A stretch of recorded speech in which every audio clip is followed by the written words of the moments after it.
Hi everyone, Leanne here from Jaded Blossom. It's day 2 of our release, and I'm making a card set for you again today using the new Germs stencil. So what I'm doing basically is I'm blending Distress Oxide inks on paper tray ink cardstock using my station or something like that, Ranger, what's this thing called? Ranger Make Art Station. It's holding my stencil in place. So that is my squeezed lemonade ink, and I'll be blending that to the top of the cardstock. I cut each piece to roughly the size of a card front, so 4.25 by 5.5 inches, and I'll be cutting that down with our die later. So I'm just grabbing my Distress Oxide ink, and I'm using Tailored Expressions blending brushes. And, as you know, anyone that uses Distress Oxide ink, it just blends like crazy. It's super easy to blend on cardstock, which I really like using. So I'm going to be blending in Lucky Distress Oxide ink in the center. Now, I did not come up with these combos that I'm using today. That's the fabulous Christina Warner. I looked her up. I've actually watched a million of her videos, and she actually had a video on Distress Oxide blending and her favorite ink blends.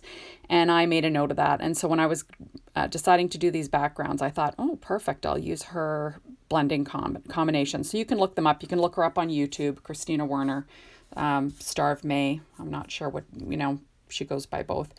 And she does a lot of stuff for Simon Says Stamp blog, and she's an amazing designer.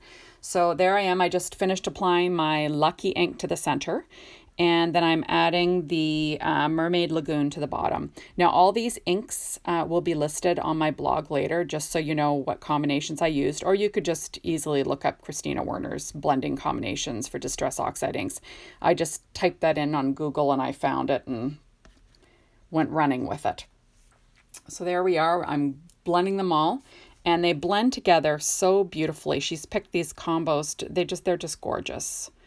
So there we are, and I like the fact that Distress Oxide inks are, they're a pigment base too, so they really sit on top of the cardstock, and you get beautiful results on even darker colors. So here we are. Look how pretty that turned out.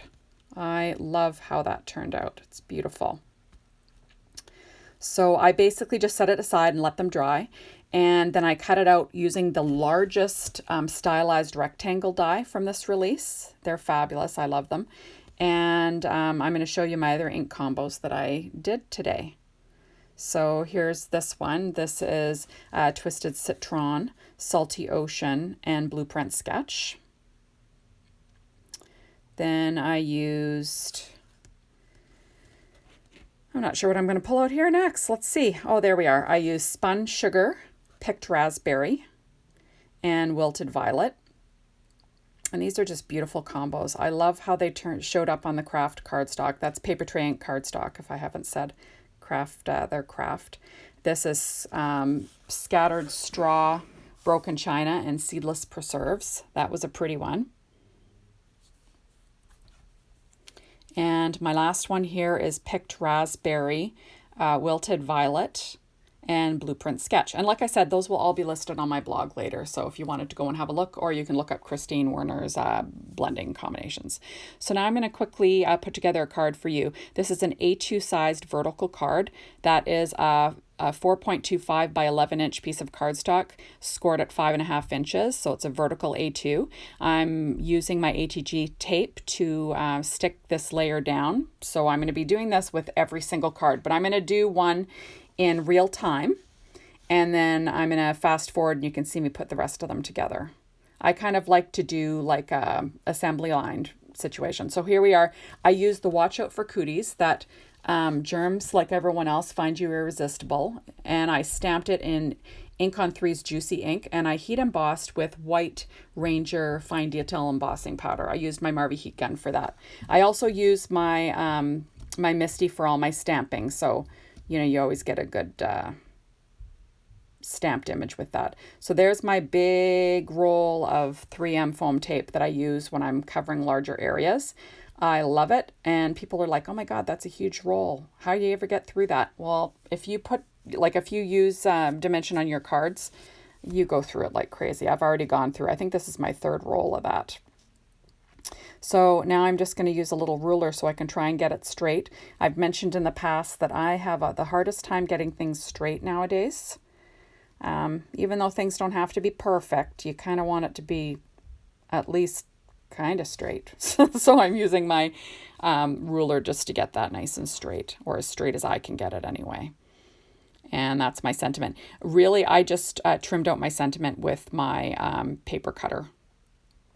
It's like 3/4 of an inch wide. It gives a nice border around your area. I heat embossed all those at the same time. Now I'm using the banner dies and the heart dies. I'm using the smallest heart from the heart dies, and I'm using the little heart dies from the banner dies to cut out all my little hearts as embellishments. I'll be cutting them all out of craft cardstock, and I just kind of want them there, but I don't want them there, So I'm going to be popping them up with Stampin' Up! Dimensionals.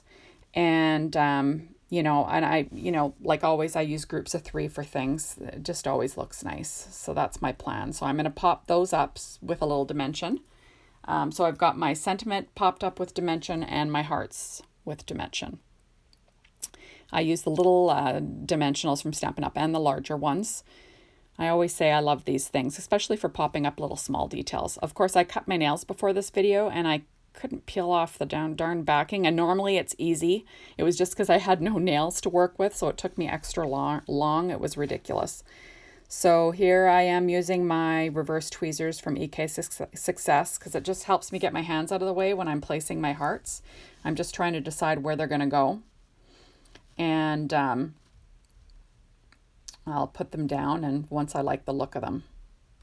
So these were a really easy card set to do. I don't know if you guys are getting sick of my card sets, but it's nice to build up your stash of cards, for different purposes. I give out cards as gifts. So if I go to someone's house for Christmas, a Christmas party or something like that, I have a girlfriend that always asks for cards.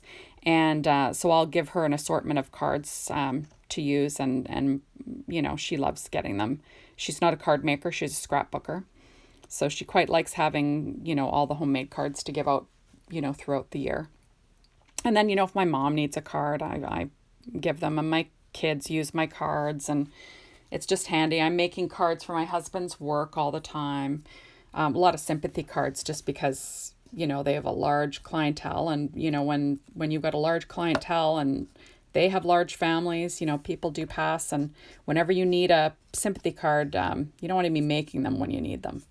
Okay, so this is what I'm adding to my card front. I'm using Studio Katia's 3mm Google Eyes, and I'll be gluing them down to my card front with glossy accents. I've got them in one of these little fine tip bottles because it's easier to put a little precision drop. And I'm just going to be adding a few little googly eyes to this background, and it just gives them like personality, these little germs. I love it. And I'm using Studio Katia's embellishment. I think it's called an embellishment wand.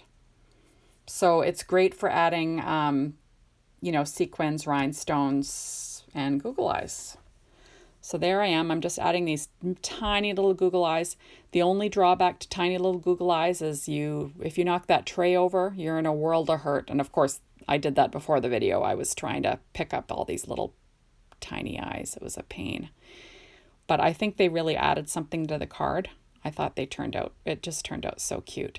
I think I got that little tray also from Studio Katia, but you can get them at, Simon Says Stamp, and Simon Says Stamp carries Studio Katia, the embellishment wands and a lot of their little products, their rhinestones and little eyes and stuff like that. But I thought these were perfect, these tiny little eyes. Now I've got other Google eyes that are small. They would work just as well, but I kind of wanted to go really, really tiny with them. I just thought it would be fun. So there I am. I'm just going to add just every odd one. I'm going to add a couple of eyes on there, and not always in the same place. So it'll be kind of fun. And I love how these turned out. Super cute. And I don't know, like I said, I don't know if you guys are getting sick of the card sets, but this is the kind of crafting I do. I do a lot of assembly lining, so I'll come up with a design, and then I'll crank out a bunch in that design if I have a chance, and then that way I'll have them, you know, for when I need them. But isn't that adorable? Super cute. I just love how that turned out. These are adorable products. Well, they're always cute from Jaded Blossom. Who am I kidding? There hasn't been a release that I haven't liked or used a lot. I love these little germs though. They're perfect for the get well cards and for everything going on right now out there, you know, all the coronavirus and things like that. It's terrible, but we're at home crafting, so we might as well send them and make people happy, right? Okay, so now I've sped this up really fast so you can see me assembly lining all my other cards. I made 5 in total, but you know, it's endless. You could just make more than that if you'd like. So I kind of do everything at once. I'll add all the backgrounds. Well, I'll score all the cards. I'll add all the backgrounds. I'll add all the sentiments. Then I'll add all my hearts. And then lastly, I'll add all the little eyes to to each card. I was having the hardest time peeling off this tape. It doesn't look like it here because I'm moving at the speed of light, but in real life, this took forever. I was farting around with peeling these little foam dots off the backgrounds. So here we are, and this took a long time too because I had a hard time.